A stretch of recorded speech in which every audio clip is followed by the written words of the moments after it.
Boa noite. Esperar aqui destravar o negocinho. Aê, boa noite, minha gente.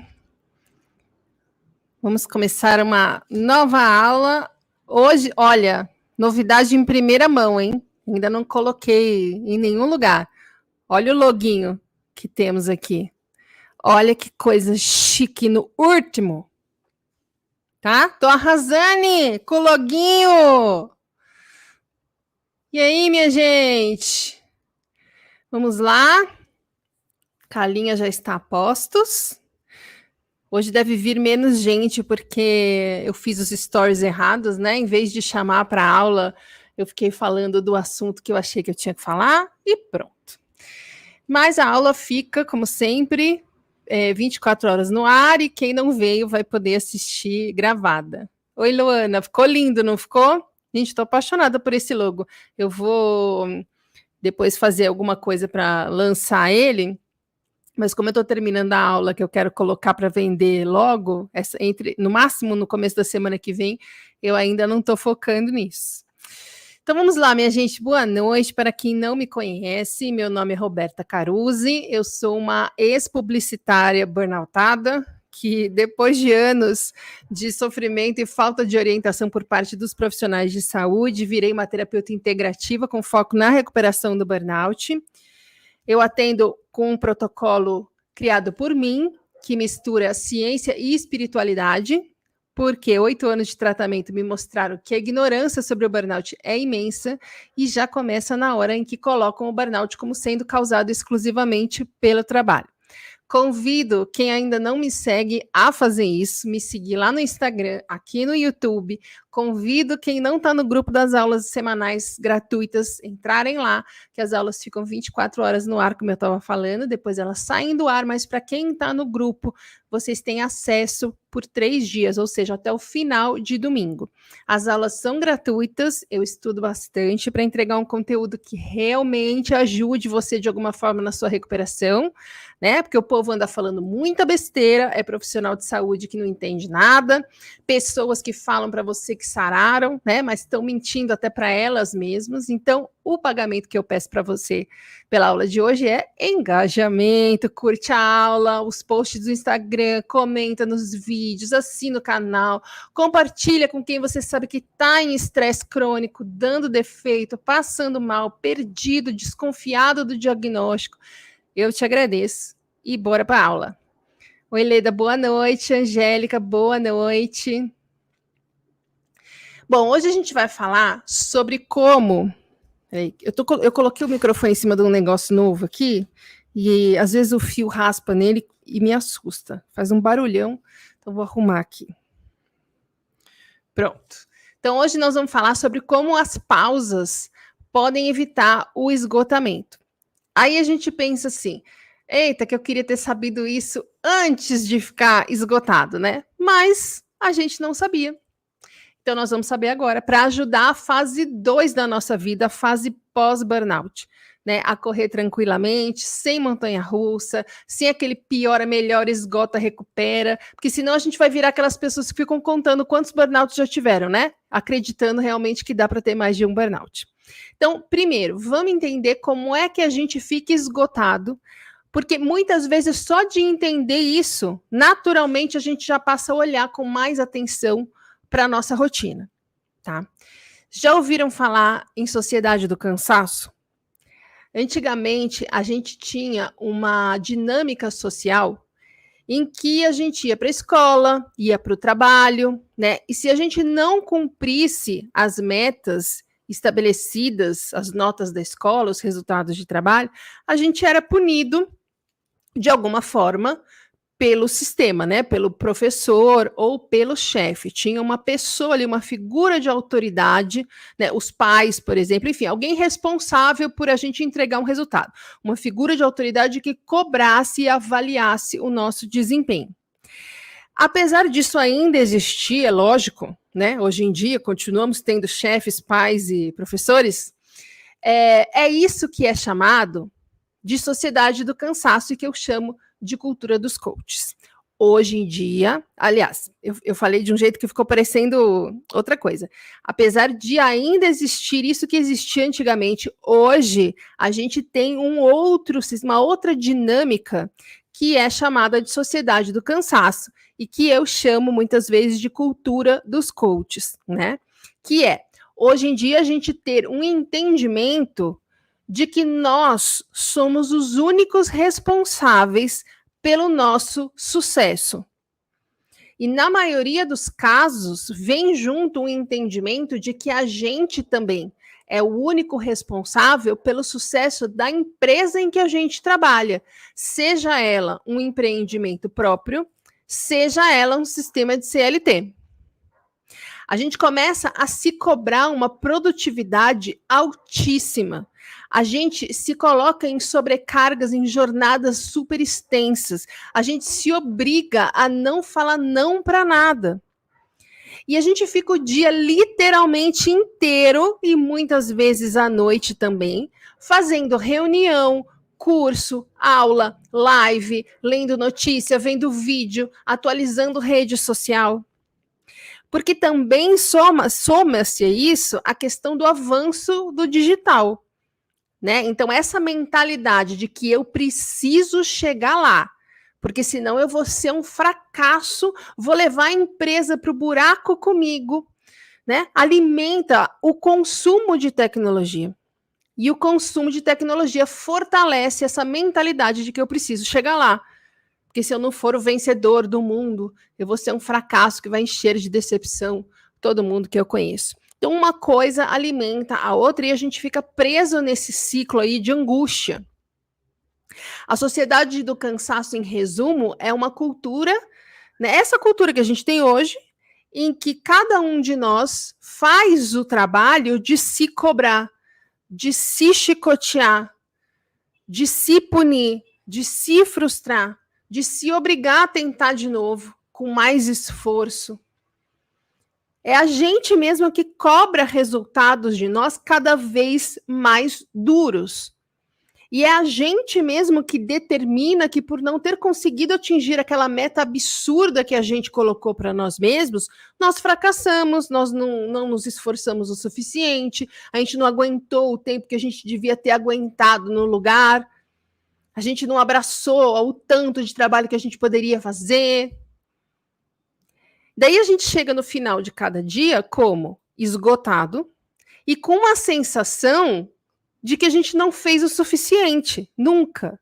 Todos os dias terminam com a gente com uma sensação de que a gente não é bom o suficiente e de que a gente não se esforçou o suficiente. Quem viu aquela aula sobre você não sei mais o número, mas o nome era Você Não Sabe Descansar. Lembram que eu falei lá que descansar não é estar sem produzir? Porque se você deita para descansar e fica pensando nas 1000 coisas que você deveria estar fazendo, se culpando por não ter conseguido fazer tudo a que você se propôs, enlouquecendo, listando tudo que você precisa fazer depois, você não está descansando. Você só está com o corpo parado, mas você não está descansando. E aí a gente fica nessa rotina de fazer 8 milhões de coisas ao mesmo tempo, achando que ainda não é o suficiente. E sabe o que acontece com a gente? Antes do esgotamento, antes do colapso do burnout, sabe o que acontece com a gente? A gente, olha que doido, a gente se vicia em estar ocupado. Juro por Deus, a gente se vicia em estar estressado. Tem um experimento que foi feito na década de 50, se eu não me engano, com ratinhos, o estadinho dos ratinhos. Colocaram o estadinho dos ratinhos numa jaula, né? E tinha um pedal. E se algum deles quando um deles apertava um dos pedais, eram vários, um dos pedais, os centros de recompensa do cérebro do ratinho que apertou o pedal era estimulado. Ou seja, quando o ratinho apertava o pedal, vinha nele uma sensação de ter, aquela sensação de ter conseguido alguma coisa que você queria muito, sabe? No caso, não era você, era o ratinho. Vinha aquela sensação que na gente é a sensação de a gente conquistar uma coisa que a gente queria muito na vida. Essa sensação de prazer vinha no ratinho cada vez que ele apertasse o pedalzinho. Quando eles já estavam condicionados a isso, veio a segunda etapa lá do experimento, que era, quando os ratinhos apertavam o pedal, eles tomavam um puta de um choque. Não vinha mais a sensação de prazer, vinha um puta de um choque. E os ratinhos, olha que louco, continuaram apertando o pedal sem parar. Ficaram apertando o pedal loucamente, buscando aquela sensação de prazer, mas só conseguindo a cada vez que eles apertavam, um puta de um choque, dor. Eles estavam cada vez se ferrando mais, sofrendo mais, e sem parar de apertar o pedal. Tomando choque, sentindo dor. Até que chegava uma hora que eles caíam, literalmente, no chão, totalmente esgotados, sem força para continuar apertando o pedal. E só por isso eles pararam, senão eles teriam continuado. É exatamente o mesmo mecanismo do vício em drogas, né? Onde o sujeito precisa de cada vez mais droga e em maior frequência para conseguir aquela mesma sensação de prazer que ele conseguia com muita facilidade no começo. E o que está acontecendo com esse cara viciado em drogas? Ele está cada vez mais ferrado, cada vez mais sofrendo, com a vida cada vez mais reduzida a conseguir droga, até uma hora que ele esgota, o corpo não aguenta e ele cai numa overdose, normalmente, mas pode ser por total falta de recurso físico. Ele cai porque ele não tem mais força para continuar. Esse negócio da escalada de quantidade e frequência, eu acho que o mais fácil de observar é a questão do vício em pornografia. Eita, que o YouTube vai... Ah, não está monetizado, tudo bem. É a questão do vício em pornografia. Um cara que se vicia em pornografia, ele constantemente, como qualquer outra adição, vai procurando estímulos cada vez maiores. Né? É que é mais fácil de observar na pornografia, porque não é só uma questão de quantidade. O cara que está viciado em drogas, ele vai mudando para drogas mais pesadas e aumentando a quantidade. O cara que é viciado em pornografia, ele começa a procurar cada vez coisas mais radicais, vamos dizer assim. Eu li uma entrevista com um cara que falou que ele percebeu o quanto que estava dando ruim na vida dele, esse vício em pornografia que ele tinha e estava, acho que já estava controlando, mas enfim, que ele tinha tratado, esse cara da entrevista, quando ele se flagrou procurando pornografia com gente morta. Sério, ele foi mergulhando cada vez mais naquilo, aumentando a quantidade, a frequência, a radicalidade das situações, para conseguir aquele mesmo prazer que ele conseguia no começo com um vídeo comum. E quando ele se deu conta e começou a olhar em volta, a vida dele não existia mais. Ele estava completamente ferrado, sem trabalho, sem amigos, sem família por perto. Hoje, e é o mesmo mecanismo para todo tipo de vício. Hoje, nós estamos, todas as pessoas, nós estamos viciados em cumprir tarefa e consumir informação. A gente está cada vez mais tempo do dia no celular, cada vez sentindo mais necessidade de assistir todos os vídeos do YouTube, de ler todas as notícias, de responder todas as mensagens, de cumprir todas as tarefas da agenda. O excesso de compromisso está sempre correndo, está sempre sem tempo, está sempre estressado, ocupado, ansioso, sem dormir, é um sinal de sucesso nessa sociedade do cansaço, nessa cultura dos coaches. E estar assim, sem tempo, correndo, fazendo 3.000 coisas ao mesmo tempo, sem dormir, está estimulando os seus centros de recompensa do cérebro, igual os ratinhos. Essa é a sua droga. Era a minha também, além do açúcar, né? Que da mesma forma a gente precisa cada vez mais e com mais frequência, né? Eu cheguei num ponto que eu jantava chocolate, sem brincadeira, tendo hipoglicemia. Por isso que não deu muito certo. O problema é, voltando, o problema é, se não houver descanso, a gente só vai parar quando chegar a um esgotamento, como os ratinhos, como o cara viciado em droga, como o cara viciado em pornô. A gente só para quando burnouta.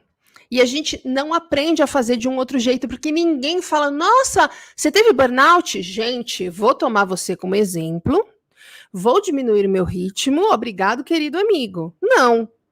O que falam pra gente? Você teve um burnout? Nossa, como você é fracote, hein? Não aguenta, mimizento, molenga. Porque a pessoa precisa disso para se sentir bem e estar jogando a vida dela fora. A estar cada vez mais sofrendo, com dor, se ferrando. Mas a questão é que a gente fica sem saber como fazer diferente. Não existe uma referência de fazer de um outro jeito que não seja ficar cumprindo tarefa, consumindo informação, até que a gente caia esgotados em um burnout. A questão é, ou a gente aprende a fazer pausas, ou a gente nunca vai sair desse burnout. E eu tô falando isso porque quando eu tava com fadiga, eu pensava que putz, vai ser super fácil eu nunca voltar à dinâmica anterior. Imagina, me traumatizou, é a última coisa que eu quero, não vou chegar nem perto. Eu tinha aprendido que não dava certo, era só não repetir. E, inclusive, eu já tinha um plano, né, de fazer o que eu tô fazendo e vou continuar fazendo para sempre, que é ter as primeiras horas do dia para mim. Para fazer minhas práticas, meus exercícios, tomar sol, cuidar da casa, enfim, coisas que não são trabalho. Porém, uma vez que eu me vi sem fadiga, eu fazia essas primeiras horas, só que aos trancos e barrancos. Porque eu acordava já pensando no que eu tinha que fazer no dia. E eu tinha que fazer rápido o horário calculado, porque daí eu tinha que começar a trabalhar a tal hora. Então, eu preciso levantar, eu tenho que andar a tal hora, eu preciso começar a meditar a tal hora. Eu acordava pensando no que eu tinha que fazer no dia, porque foi isso que eu fiz por 45 anos. Eu acordava trabalhando já. E eu tenho um jeito de fazer as coisas que deve ser muito comum nos burnoutados, espera aí que eu vou tossir, perdão, que é de fazer tudo seguidinho, tudo de uma vez seguidinho, para quando terminar, eu poder ficar sem fazer nada. Que é aquele conceito do faz o que você precisa fazer e uma vez que você cumpriu todas as tarefas, Cinderela, você poderá ir ao baile. É assim que a gente é educado. E isso não funciona, porque quando chega no fim das tarefas do dia, só sobra um fiapo de força no nosso corpo. Fica aquela sensação de que a gente não rendeu nada, de que a gente não fez o suficiente, não se esforçou o suficiente, não é bom o suficiente. E para mim, e quem acompanhou nos stories sabe que eu contei lá, veio também o trauma e uma ansiedade de achar que a minha vida vai de novo se reduzir somente a trabalho, que eu não vou ter de novo nenhum tempo de vida pessoal, que é o meu grande trauma. Eu, inclusive, outro dia comentei, eu sonhei durante 6 anos que eu estava trabalhando e aí descobria que eu ia precisar virar à noite. Então, no fim de semana eu sonhei de novo, ou seja, eu ainda estou sonhando, mas cada vez com menos frequência e sendo menos angustiante, mas eu ainda estou nesse processo, 8 anos depois. E aí eu comecei a colocar no papel quanto tempo eu gastava em cada coisa, para ver quanto tempo eu tinha de vida pessoal versus vida profissional. E aí eu ficava olhando, olha, Roberta, você trabalhou tantas horas e você teve tantas horas para fazer o que você queria. A sua vida não vai virar de novo. Gente, sério, eu fiz de tudo. Qual foi a minha conclusão? A gente precisa de pausas. Deixa eu olhar o chat antes de me empolgar. Oi, Priscila, boa noite, Maristela. A Angélica tá pondo um ponto aqui muito bom. que ela fala o seguinte: eu acho que nós ficamos viciados em ficar ocupados para não dar tempo de olhar a situação que nos encontramos. E isso é muito verdade, Angélica, muito verdade. Tanto que na pandemia, qual foi a maior dificuldade que as pessoas tinham? Ficar sozinhas, ficar em casa, não ir para o rolê. Porque a maioria de nós se anestesia com várias coisas, e nós falamos isso na aula, como se transformar num zumbi, né? As pessoas se anestesiam com o que for que bater, que tiver à mão, para justamente não precisar lidar com as suas sombras, para não precisar olhar para dentro, né? E o burnout é muito consequência disso, da gente constantemente só olhar para fora, né, se comparar com os outros, pensar em como a gente faz os outros se sentirem e como a nossa ação no mundo impacta os outros e nunca olha para dentro. A gente vai buscando desculpas para se anestesiar e o trabalho é uma delas, a comida é uma delas, para que a gente não precise lidar com isso. Uma vez que a gente se vê sozinho, isolado, seja por conta de uma pandemia, seja por conta de um burnout, é muito difícil esse primeiro momento, em que a gente é obrigado a olhar para onde não quer. Por isso, o início da terapia é sempre muito duro, porque a gente está sendo obrigado. É como se a gente abrisse. A gente nunca. Tem um armário na nossa casa que a gente nunca quis arrumar.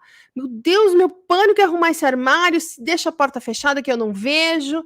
E aí, um dia, as portas estouraram e caiu tudo em cima de você, tudo que estava dentro do armário. E aí você foi obrigada a olhar para o que estava lá dentro. Porque você vai ter que separar o que serve, o que não serve e arrumar cada gavetinha. Então, é um processo duro, mas é altamente necessário. Porque, como bem disse a Angélica, muitas vezes esse vício de estar sempre ocupado, muitas vezes não, todas as vezes, esse vício em estar ocupado impede que a gente entre em contato com as coisas em nós que nós não queremos ver, aonde a gente não quer mexer, coisas que causam dores, porque justamente, gente, esse comportamento de vício e de anestesia é uma forma da gente se proteger de dores, de traumas, de problemas que nós passamos, de crenças que fazem a gente sofrer. E aí a gente, né? Porém, uma pessoa com burnout, ela já está na fase em que esse vício já, né? A gente já caiu, a gente já não tem mais força para apertar o pedal que nem o ratinho. Então agora nós somos obrigados a olhar para dentro, a olhar para as nossas sombras, a resolver esses BO que a gente tinha para poder continuar andando. E uma vez que a gente decide cuidar disso, olhar para isso, mexer nisso, né, tratar isso, mudar essas coisas, a gente então parte para retomada da vida. Nessa retomada da vida é que, como eu falei, a gente não tem referência de como fazer de outra forma, que não seja ficar cumprindo expectativa, ficar cumprindo tarefa, ficar fazendo 1 milhão de coisas, consumindo informação para não estar por fora, né? Oi, Valdirene, boa noite. Então, vamos lá. Voltando à minha conclusão, quando eu me vi de novo trabalhando e principalmente me vi de novo sem fadiga. O voltar a trabalhar para mim não foi tão chocante quanto me ver sem fadiga. Porque, gente, foram 8 anos de fadiga extrema. Eu melhorava e eu piorava, eu melhorava e eu piorava, eu melhorava e eu piorava. 5 meses atrás, eu não conseguia fazer o negócio. Eu estou fazendo aquele protocolo de reprogramação de sistema límbico, né, que eu comentei, que eu chamo de Macarena, que consiste. O core desse protocolo são 4 rodadas físicas que a gente faz em pé, em cima de papéis com palavras, e a gente anda por esses papéis falando frases e fazendo gestos, que nem uns doidos. Por isso que eu chamo de Macarena, que tem uns bracinhos assim. Eu não conseguia fazer as 4 rodadas, que significa cada rodada 15 minutos. Eu não conseguia fazer 1 hora, que não precisa ser completa. Você pode cortar meia hora e depois 15 minutos, e depois 15 minutos. Eu não conseguia fazer isso em pé, gente. 5 meses atrás. E de repente, porque agora eu tô com o tratamento certo, né? Desde o ano passado, tratando meu intestino, tratando meu corpo como se deve, fazendo esse protocolo. De repente eu me vejo sem fadiga. E aí? A tendência é você voltar a fazer tudo o que você fazia antes da mesma forma, por falta de referência. Só que não deu certo quando a gente fazia isso, né? Então a gente precisa de pausas. Só que, mais do que precisar de pausas, a gente precisa planejar as nossas pausas. E esse é o truque do nível 4 do CREO. Não é só fazer pausas, nós precisamos planejar as nossas pausas, porque se deixar, eu vou te falar o que vai acontecer. Você vai ficar no... Não, peraí, eu já vou. Deixa eu só terminar isso daqui, eu já paro, eu já vou, já vejo. Pera só um pouquinho, deixa eu terminar isso aqui, eu já vou almoçar. Aí você para e fica pensando 1 milhão de coisas que você deveria estar fazendo. Ai, meu Deus, tá vendo? Eu não devia ter parado, devia ter continuado. E aí acaba concluindo que a pausa está te atrapalhando, que é o mesmo pensamento que a gente tinha quando achava que dormir era um desperdício de tempo. A gente já sabe o que acontece. A gente não se concentra, o tempo não rende, a gente fica exausto, frustrado, não faz nada que tenha como prioridade o nosso bem-estar e adoece. A gente já sabe. Então eu vou contar para você aqui tudo que eu descobri sobre pausas e que eu tenho feito e que tá dando certo, tá? Bom, eu tenho as primeiras horas do dia para mim e sem aquele papo de acordar às 4 da manhã, tá? Inclusive eu ainda luto com esse negócio de horário de dormir, eu ainda preciso ir dormir mais cedo, ainda tô nessa, porque dormir tarde é para mim uma zona de conforto, uma fuga, talvez seja a minha anestesia mais forte, e por isso é mais difícil para mim de lidar do que a comida até. Então, eu tenho as primeiras horas do dia para mim. É claro que cada um vai ter que adaptar, isso que eu estou falando, à sua rotina, né? Quem tem filho, por exemplo, vai ter que programar esse tempo para si mesmo num outro momento, por exemplo. Então, nessas primeiras horas do dia, eu faço tudo o que eu me propus a fazer pela minha saúde física e mental. Tudo que eu combinei comigo e prometi para mim que eu iria fazer a partir do burnout e para sempre. Tá? Porque meu objetivo é ser uma velhinha que sobe escada, lúcida, com a saúde boa, tá? Então, nessas primeiras horas eu vou fazer, vou tomar sol, fazer caminhada, yoga, alongamento, musculação, meditação, etc. Aí, até essa parte, eu vi que eu precisava de organização, porque a primeira coisa que eu quero te falar é organize as suas pausas, pega a sua agenda, coloca lá o horário e o tempo de cada coisa que você tem que fazer. E eu falei, imagina, essa primeira parte do dia não precisa, porque eu posso fazer na ordem que eu quiser. Coloca na agenda o que e por quanto tempo. Na minha agenda tem lá meditação tanto tempo, caminhada tanto tempo, alongamento tanto tempo, segunda alongamento, terça musculação, quarta yoga. É assim. Coloca tudo na agenda, incluindo, gente, comer, dormir, brincar com os filhos, conversar com os amigos, fazer atividade física. Eu coloco até banho. Eu coloco o horário do banho na minha agenda.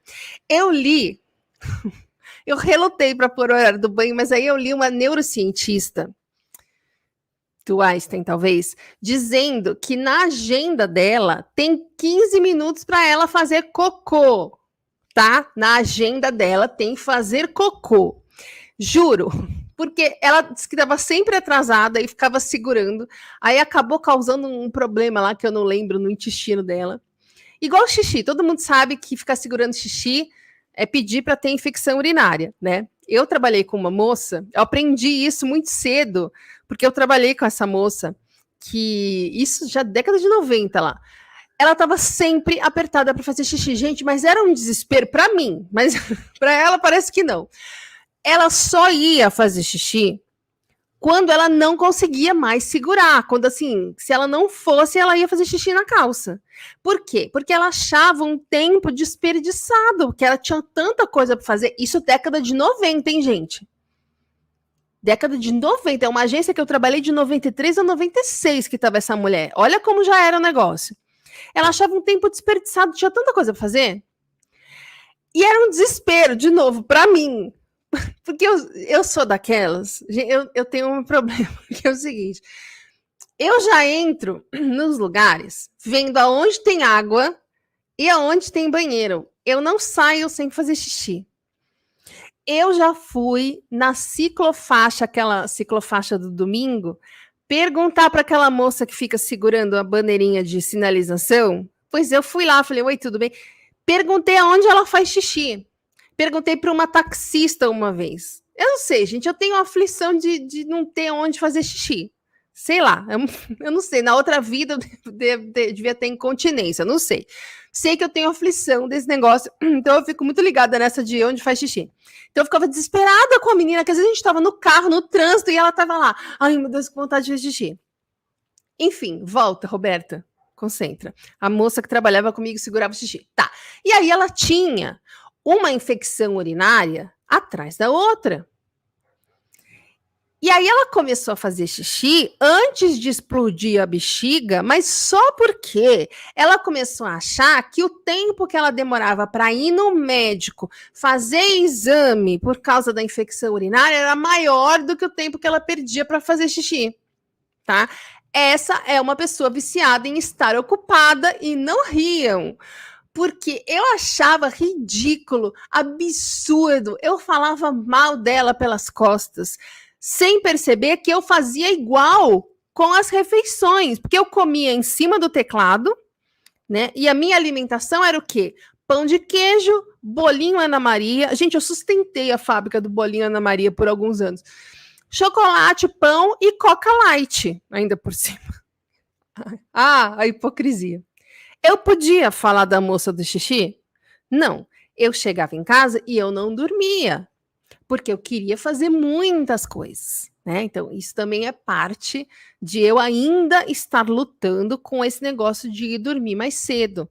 Para mim, é difícil, racionalmente é óbvio que eu entendo, eu não sou tonta, mas assim, emocionalmente é muito difícil entender que eu posso ir dormir cedo e não vou perder a liberdade.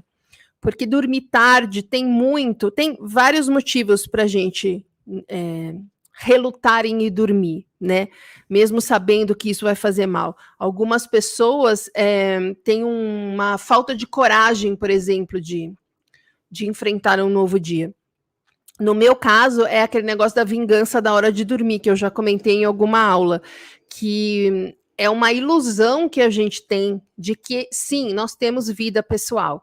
Então, eu trabalhava tanto... Gente, eu sempre falo, tem muita gente que não acredita, que acha que eu estou exagerando, como quando eu falo, eu tinha 1 milhão de coisas para fazer, e óbvio que literalmente não é 1 milhão de coisas para fazer, é só um monte. Mas não é exagero, eu realmente trabalhava de 18 a 20 horas por dia, e eu sei essa média porque eu fazia timesheet. De 18 a 20 horas por dia, todos os dias, fim de semana, feriado, eu não tinha. Então eu criei, e depois eu descobri que não é uma originalidade minha, na China isso está sendo estudado, eu criei um hábito de não dormir, ou de dormir muito tarde, mas assim, muito tarde. Porque eu tinha essa ilusão de que tá vendo? Eu tenho um horário do dia que eu faço o que eu quiser, que eu posso aqui ficar vendo minhas séries, me divertindo, acessando a internet, olha que bom, sou uma pessoa livre. Claro que isso é um idiota, mas emocionalmente faz sentido.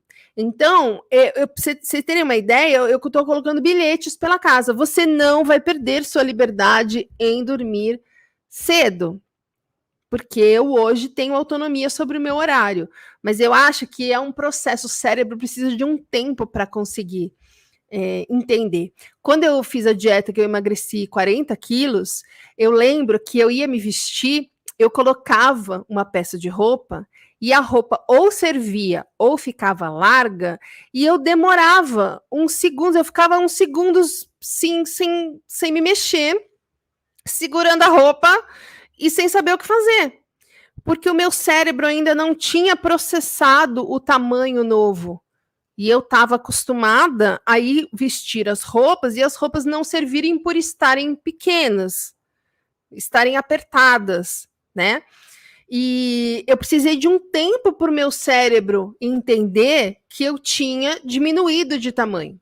Então, eu acho que eu estou no mesmo processo. Eu preciso de um tempo para o meu cérebro entender que eu posso ir dormir mais cedo, porque eu tenho a autonomia de volta de como eu faço a distribuição de tarefas do meu dia, né? Então, em breve, espero de novo estar respeitando o ciclo circadiano, porque eu fico no, oi, consegui, não consegui mais e tal. Estou na fase, não estou conseguindo, mas já estou colocando 800, tá vendo como eu aumento os números? 800 despertadores em sequência para eu ir dormir mais cedo, né? Enfim.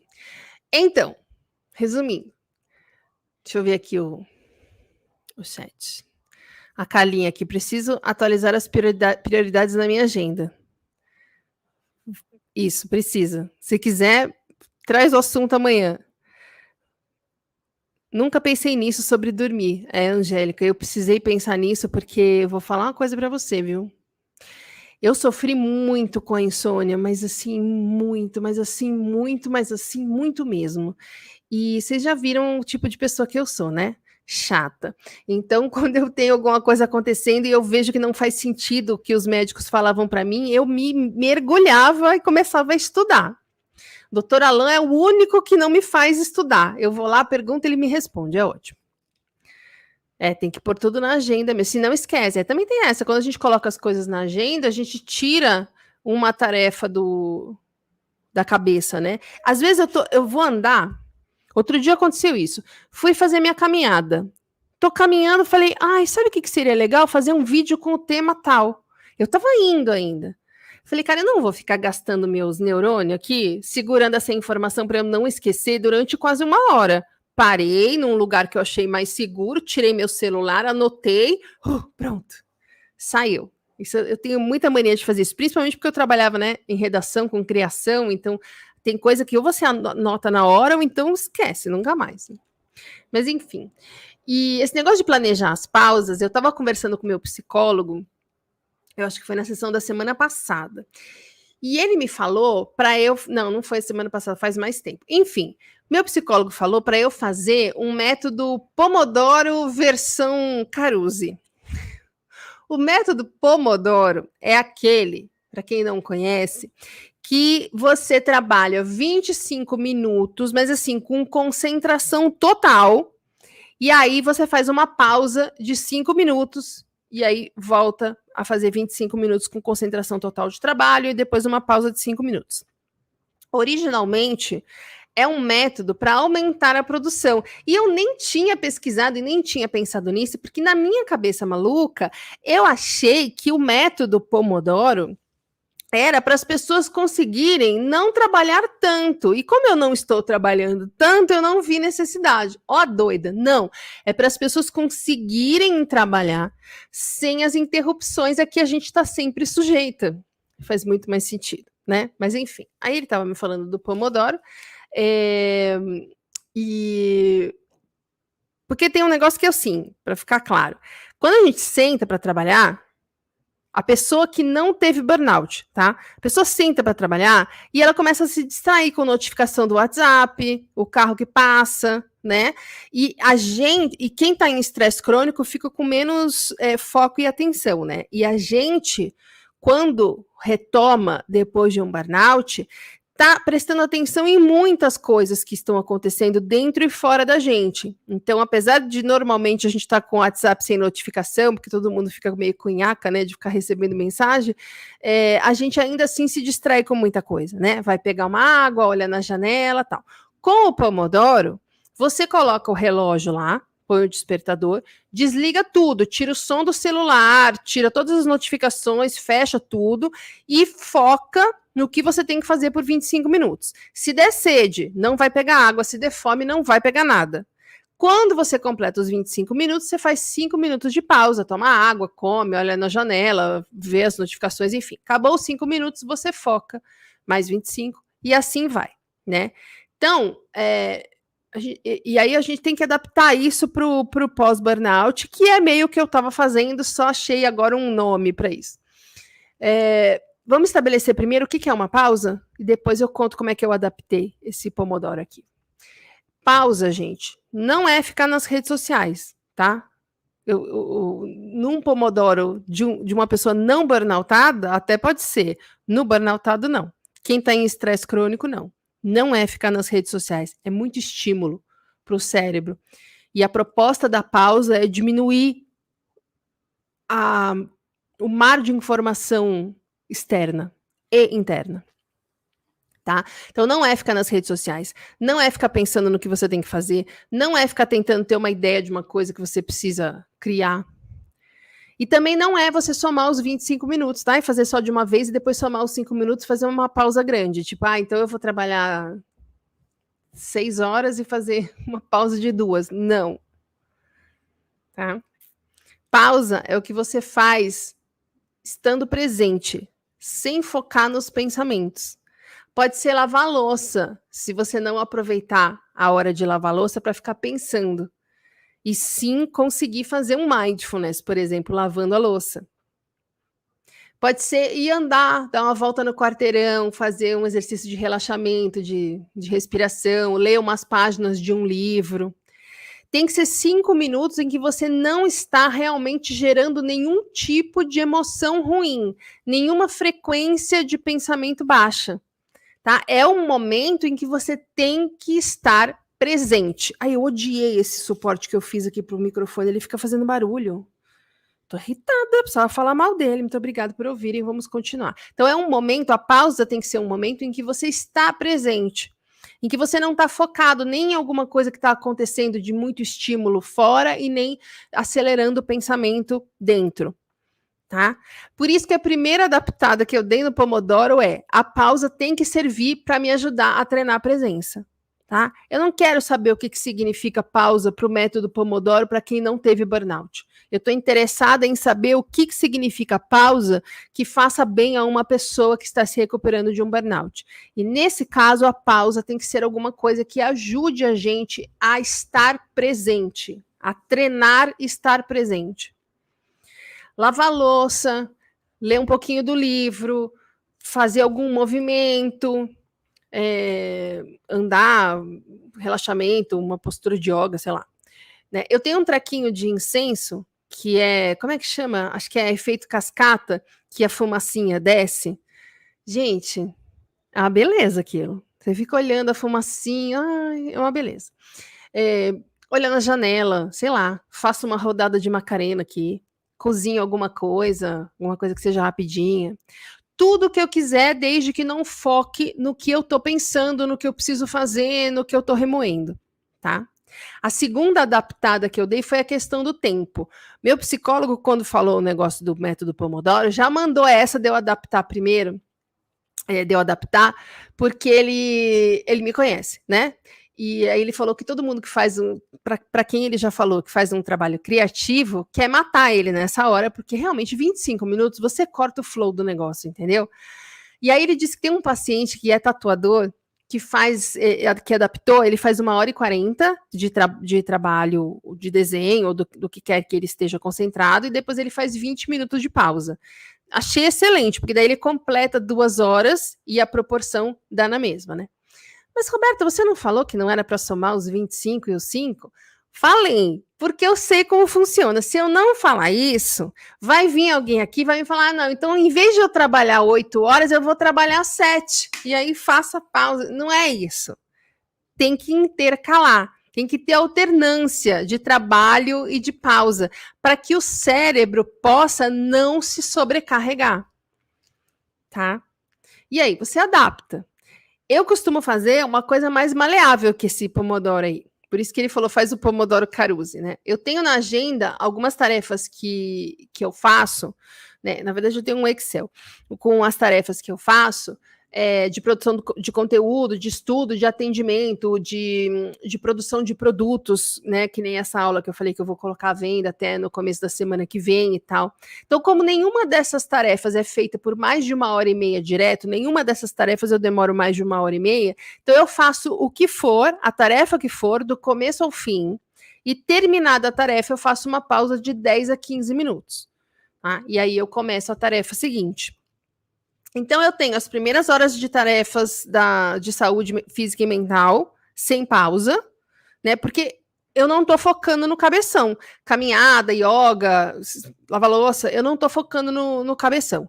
Então, eu não preciso fazer pausas nessas primeiras horas em que eu me dedico a atividades de saúde física e mental, tá? Aí, quando começa a parte do dia que é de trabalho e de estudo, que aí é meu problema, porque daí eu quero fazer tudo seguidinho para aproveitar melhor o tempo e quando eu acabo eu tô morta com farofa, então aí eu faço uma tarefa seguida de uma pausa.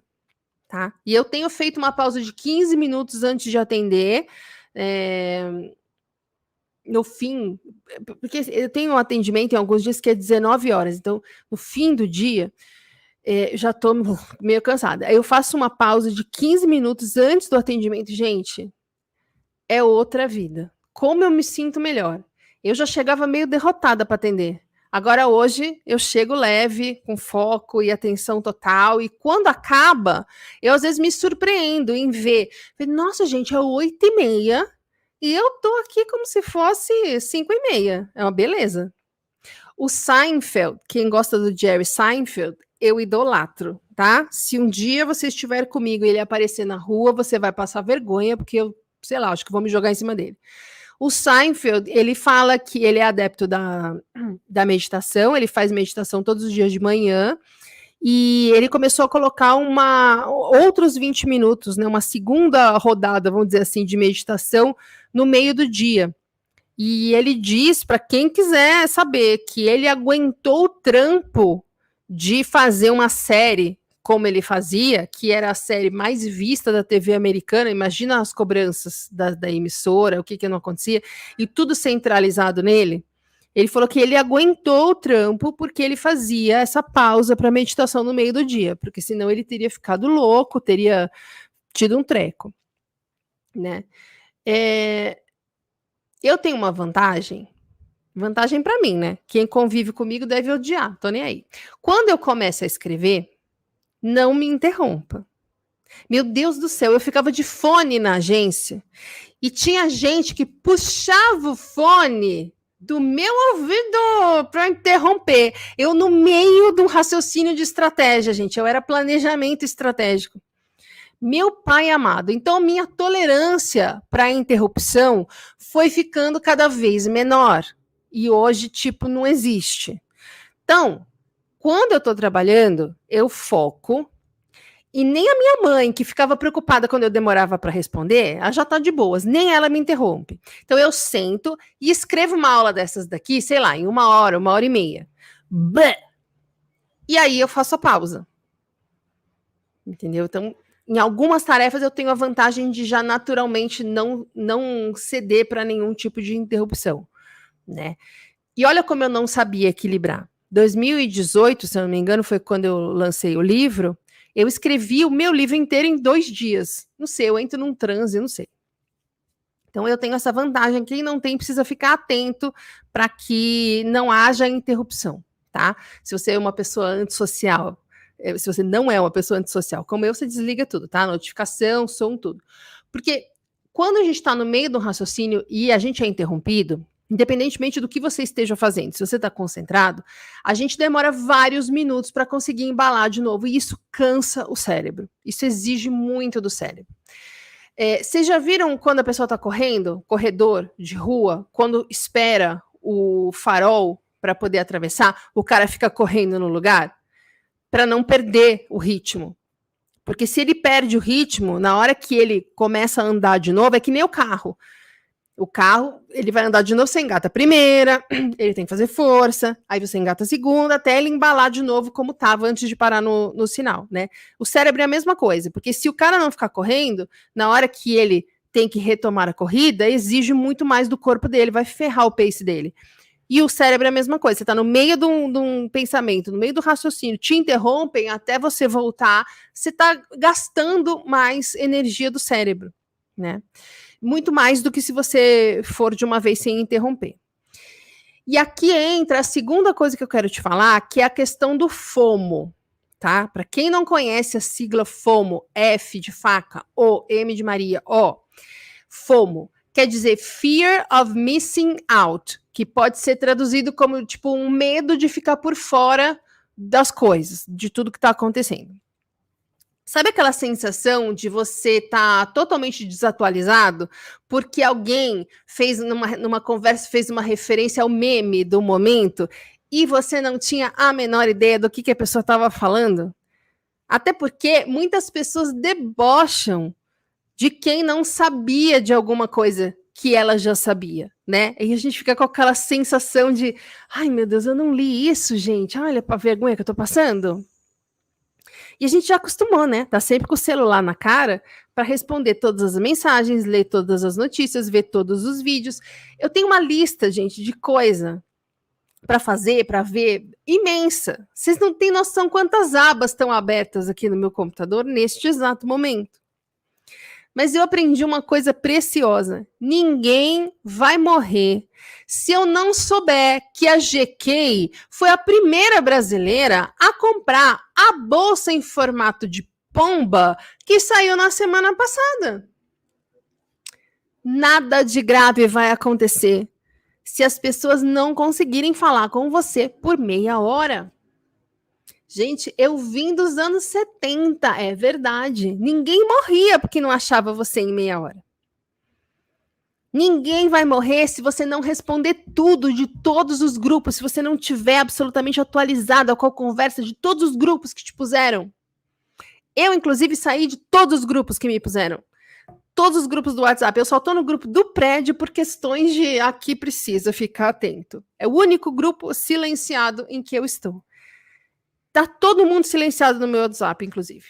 E vocês não sabem, às vezes, por não apitar, eu esqueço de abrir o WhatsApp. E aí, quando eu abro, tem uma mensagem que a pessoa mandou 13 horas atrás. E sabe o que aconteceu até hoje? Ninguém morreu. Ó! Eu ficava doida para atender todo mundo no inbox, responder as pessoas no inbox, até os chatos, eu queria responder todo mundo, né? E os chatos são as pessoas que mais fazem a gente perder tempo. Jesus, Inxalá. Criei uma pastinha onde eu jogo todo mundo que é chato, que me aluga e não faz nada do que eu falo. Eita, que eu jogo lá. Gente, é uma beleza. E eu não perdi 1 milhão de seguidores, até porque eu não tenho 1 milhão de seguidores, eu não perdi, porque eu tinha, antigamente, uma sensação de que se eu não conseguisse responder a todos, eu iria perder todos os seguidores. É loucura, não faz o menor sentido. Ninguém consegue dar conta de tudo. Ninguém consegue dar conta de tudo. E você, como eu, já tentou dar conta de tudo. Então, o segundo aprendizado aqui é, seja flexível. Saiba priorizar e não esqueça que a sua prioridade é sempre a sua saúde física e emocional. Nada é mais importante do que isso. Não esqueça que as pessoas que se incomodam com as coisas que você não responde ou que você não faz são as pessoas que não estão com a terapia em dia. Quem se ofendeu porque eu saí dos grupos, porque eu não dou mais parabéns no aniversário de ninguém, que era uma coisa que me incomodava, entendeu? Ai, fala o quê? Aí liga, aí demora, você liga, parece que não é... Ai, que saco, não pode esquecer. Então eu me dei de presente de 50 anos, não dar mais parabéns para ninguém, e assim eu faço. Sabe quantos dos meus amigos, tô falando de amigos mesmo, tá? Aqueles que passaram burnout comigo, e continuam do meu lado. Sabe quantos amigos se ofenderam? Porque eu saí de grupo, porque eu não dou para... 0. Sabe quantos dos meus amigos se ofendem porque eu não respondo na hora? 0. Quando a prioridade é o nosso bem-estar, a gente precisa saber lidar com a frustração das pessoas pelas expectativas que elas colocam sobre a gente. Porque não fazer isso foi justamente o que fez a gente estressar. Tentar dar conta de tudo, fazer o melhor em tudo, não dizer não para nada. A única forma de evitar esgotamento é fazer pausa. É a única forma de conseguir fazer, e a única forma de conseguir fazer pausa é priorizar a saúde emocional. Deixar as pessoas lidarem com a frustração delas na terapia delas. E fazer pausas em que você não fique mentalmente trabalhando. Pausa é pausa. Quem faz muita reunião precisa ter pausa entre as reuniões. Quem atende pacientes ou clientes precisa ter pausa entre uma consulta e outra. O cérebro precisa dessa pausa, assim como o corpo precisa dormir para produzir. Né? Vendem uma ideia absurda de que dormir é para os fracos e que a gente produz mais se utilizar essas horas que deveriam ser de sono para trabalhar, quando, na verdade, isso é uma falácia. A gente precisa dormir para poder produzir. A gente precisa de pausa para o cérebro não esquentar, que nem motor de carro.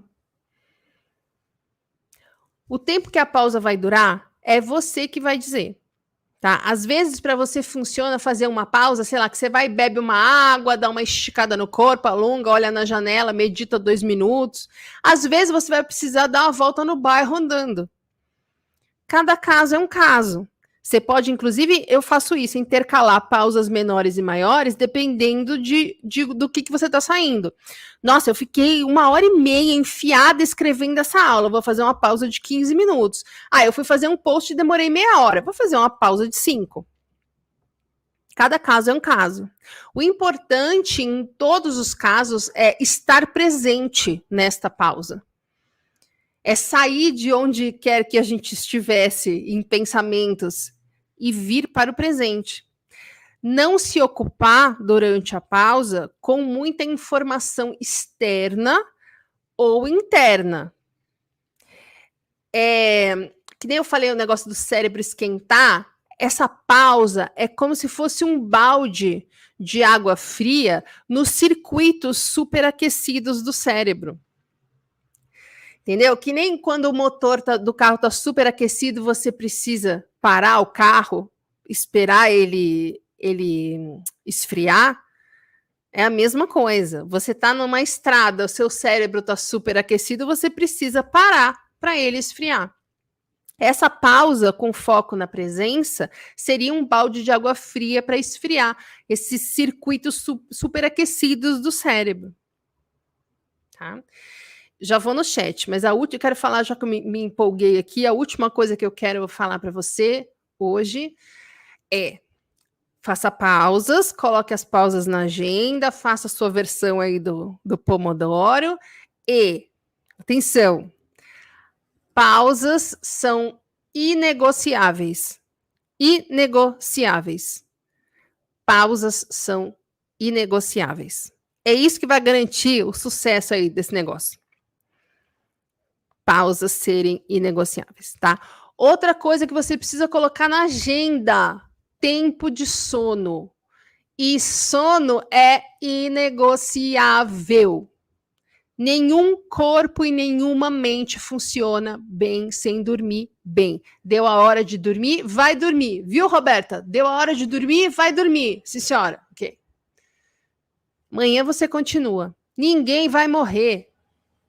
A impressão que vai dar quando você colocar tudo na agenda, tá? Não esqueça de colocar também na agenda, conversar com seus amigos, com a sua família, namorar, tá? Tem que ter tempo para tudo, mas a impressão que vai dar quando você colocar tudo na agenda, vou te falar qual é, porque foi a que eu tive.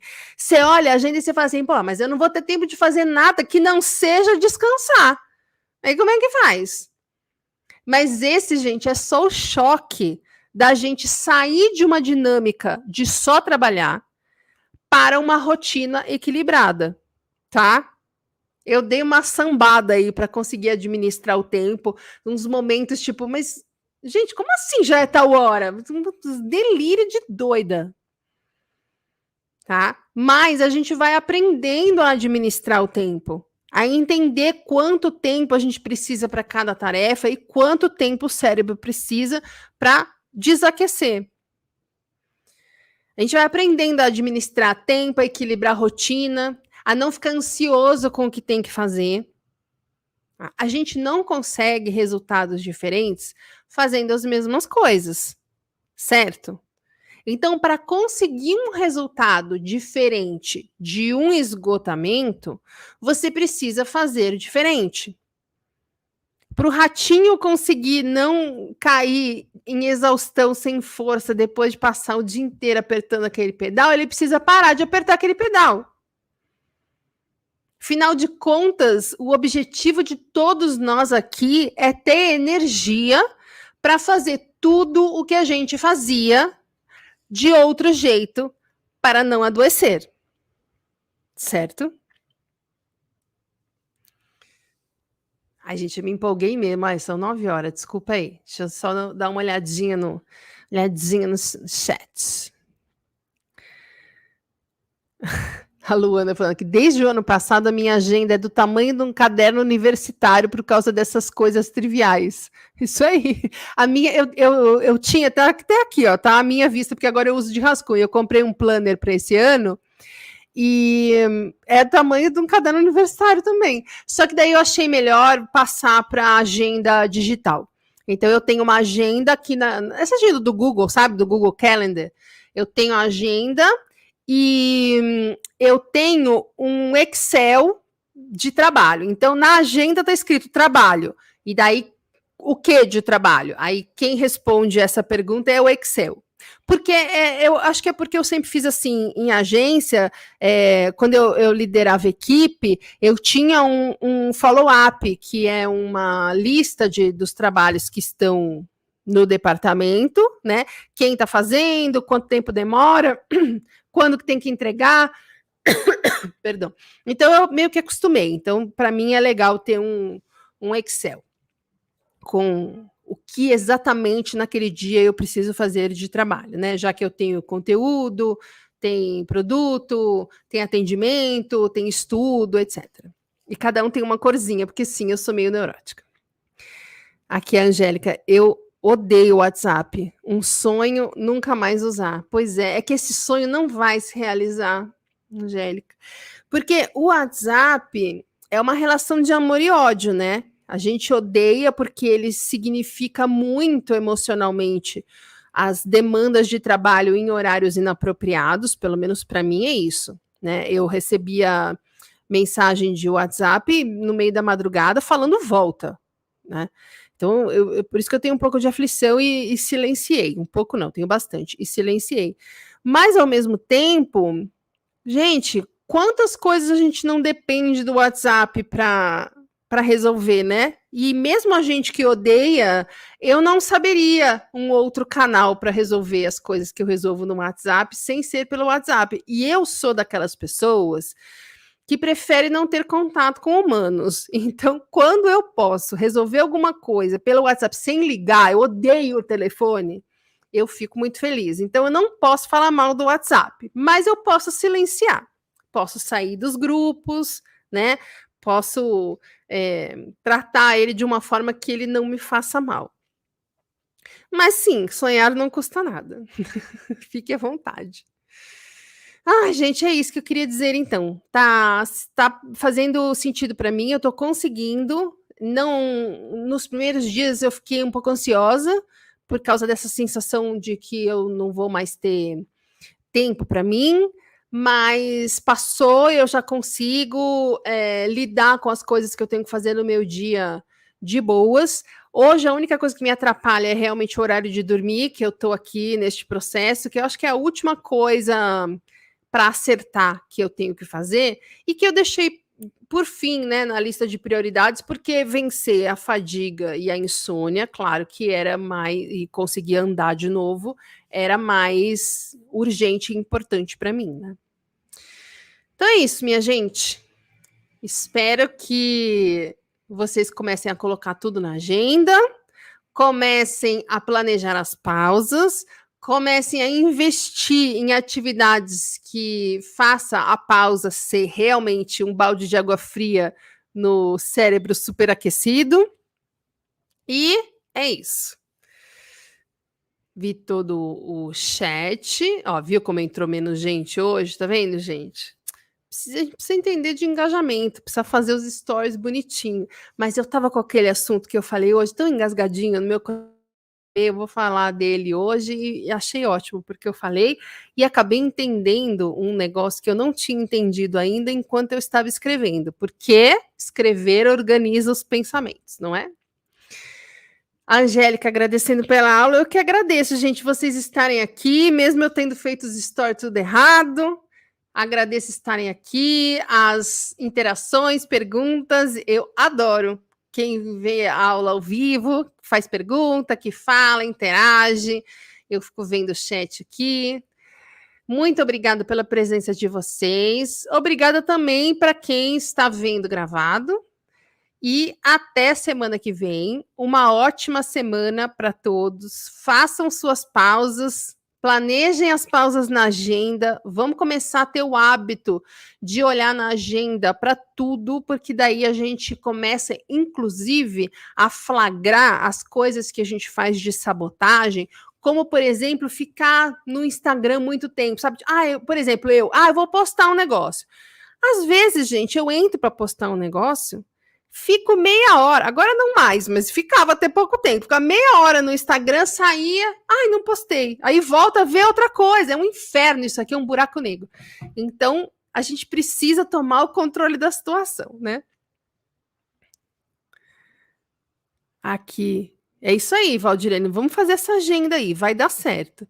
A Lorena agradecendo, de nada, eu que agradeço a presença de vocês aqui, obrigada, Lorena. Obrigada, Carlinha.